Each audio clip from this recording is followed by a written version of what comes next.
Hi, welcome to Heart of Gold. I am Paul Chartier. We have from Children's Services, Sunrise Children's Services, Dale Suttles. How are you? Good to see you, Paul. And you're the president now. Who knew? Let me see the ring. I'll kiss it later on. And Rick Burleson, thank you. Thanks for being here. I appreciate the opportunity. Thank you. And you're fairly new with Sunrise. I am. You were somewhere else. Somewhere else. That's right. What drew you to come to Sunrise? The power of the mission, to be able to help these students, these young people. What I love about it is the mission. You're talking about helping hurting families get better, have hope in these kids. Our mission is to provide that care and hope for them and healing. It's a powerful mission. Dale, what's the mission? You know, Paul, the mission evolves every day. It's everything that Rick said, but it's the power to do more in the lives of hurting families and children in the Commonwealth. There are 8,600 children in need of out-of-home care in the Commonwealth of Kentucky, and it's just a huge problem. Think about your own children. It's hard to think about. Well, and if there was no place to lay your head, if the place that they had to lay their head, they slept with one eye open, in fear of abuse or sexual abuse or trauma. So the problem is immense, and so but it is the drive to get into the lives of these children and to make their lives better. As I often use the analogy, it's an onion, and that onion has that tight core. You've got to pull these layers off, but deep in there is hope and future. And that's what Sunrise is about, is taking the least of these and providing hope and future. So every day that you and your team go to work, you are invigorated knowing you are going to save children's lives. Well, the key here is we're called to provide not just a service, but a pathway of life. And how can you deal with that? You understand who you are, but you understand their need, and to be able to meet that need. That's what, from the top down, Dale, onto the floor worker that interacts with these children, these young people every day. It's a powerful interchange where these people are given hope. How do these kids and families get into this position? Well, there's a number of factors. It could be generational. It could be the opioid crisis, alcohol dependency, abuse, just a number of reasons. Paul, we recently picked up 2 children in the middle of the night. We were given a call. This has been about a year ago, but it just goes to the depth of what goes on.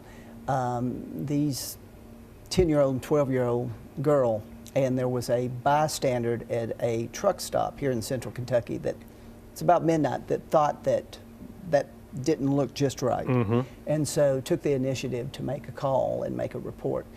Come to find out that these children had been sold. This truck driver was taking these kids to Central America.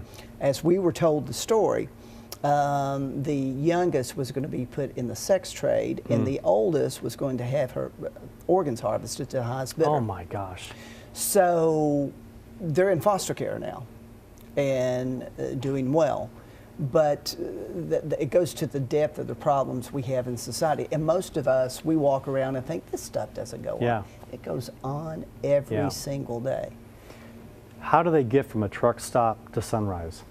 Well, obviously the state of Kentucky has to get involved, and children have to be placed outside of their home. Either the home is deemed unfit, and these children have faced psychological trauma, so they will be placed in one of our residential centers across the state. We have one just a little south in my hometown down at Danville. We keep 27 boys down there, 24/7. And so the state gets involved, takes custody, and then places children in appropriate organizations that can give them the help that they need. Some may go directly into foster care. So we are big into recruiting families who would want to open up their home to a child that would love to have a clean bed, a safe place, a place of refuge. These are orphans, and sometimes they're orphans of the living. Yeah. I was related to one. There's a lot of services for children. How is Sunrise different than a lot of the ones that we might know about? I'll let you start. Perfect. Well, I appreciate that. First of all, the panoply of services we have, from a behavioral health organization, the therapeutic care, the therapies that we can offer, from drug counseling, family therapy, training our foster parents for the complexity of services that they would need to understand these kids and their complexities, the residential. You're talking about an intentional, Christ-centered service that helps to promote these kids from within a healthy perspective, to be able to understand certainly how to get from where they are to where they need to get to. Dale uses this statement a lot, path of life. Give them a path of life. Give them the support, give them the mentoring. And so we offer education, the mentoring components with our people on the ground. It's a phenomenal organization, and one thing that we are dedicated in doing is changing the way child welfare is done in the Commonwealth of Kentucky. In the Commonwealth, it seems like you've got the support of our governor and his wife. Absolutely. How did that happen? Absolutely. Well, they're very passionate about, have actually adopted children. How many children do they have? Oh my gosh, it's, it I think they've adopted They have 4 or 5. They have 9 total, some huge number. Yeah. Well,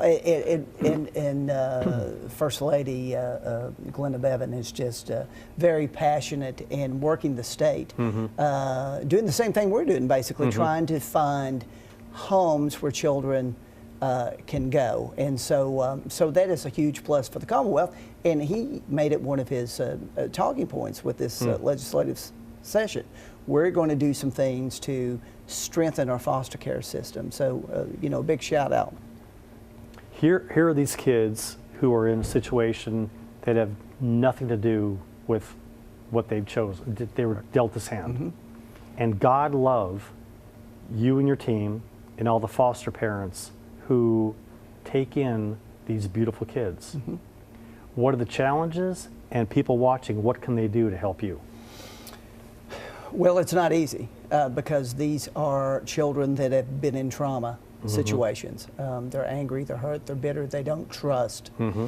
Paul, we've had children that end up with us that have been in over 20 placements. 20 different times they have went from this place to this place to this place. And they're so angry and bitter.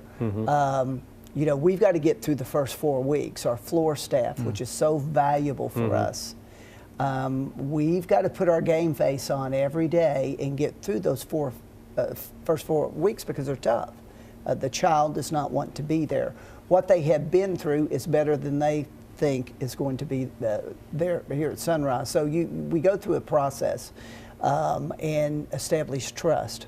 But after that trust is established and you can break through and you see that light bulb, you know that every child wants to feel secure. Yes. No different than your children want to feel. And they want some sort of direction. And that, as Rick was alluding to, what makes us different. It is really changing the way child welfare is done, is having a life plan and guiding them through a system that is appropriate for them. Not every child can go to college or need to, but we need welders and we need electricians and we need plumbers. We're going to try to guide them in a direction that best fits who they are. Let's give your phone number and website, and then we'll talk about how people can, what do you look forward to foster parents and how they become a foster parent?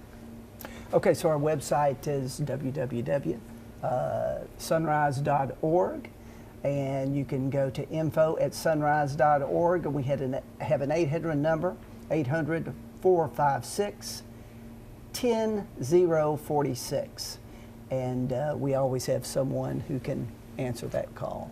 I think it'd be kind and generous if you gave your cell number. Yes, you would. Oh, maybe not so much. It is a gift from God that these families will take in children. No doubt. What do you look for, and how do they become foster parents? Well, there's a process, obviously, Mm-hmm. and we want safe, we want secure homes, we want people who are passionate. We travel to state recruiting.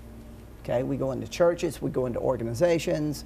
There is a training process that folks have to go Sure. through. It's about a 12-week process. There are home visits, there are home studies, and so on. Huge scrutiny, and there should be. Well, there's scrutiny. Yes, we're looking for people who want to love these children and accept these children. But again, what makes us different is that we're therapeutic. So not only is Sunrise there, but our therapists are there inside the home, working with the, and that's very important. Working with trauma based care and these kids who have experienced these kinds of trauma. So we have our therapists that are in there, and they have to be willing for us to work hand in hand. It is a project to take this child Sure. to a completion. And so they have to be willing to go through certain criteria. We have a couple of minutes left. Sunrise Children's Services, Dale and Rick. Rick, you've been with them for a couple of years. Tell the people why they should consider becoming foster parents. First of all, they need to love on the kids. And these kids have a huge hole in their heart. And we're looking for those people that can pour into them. And I think the parent nurturance is the right fit.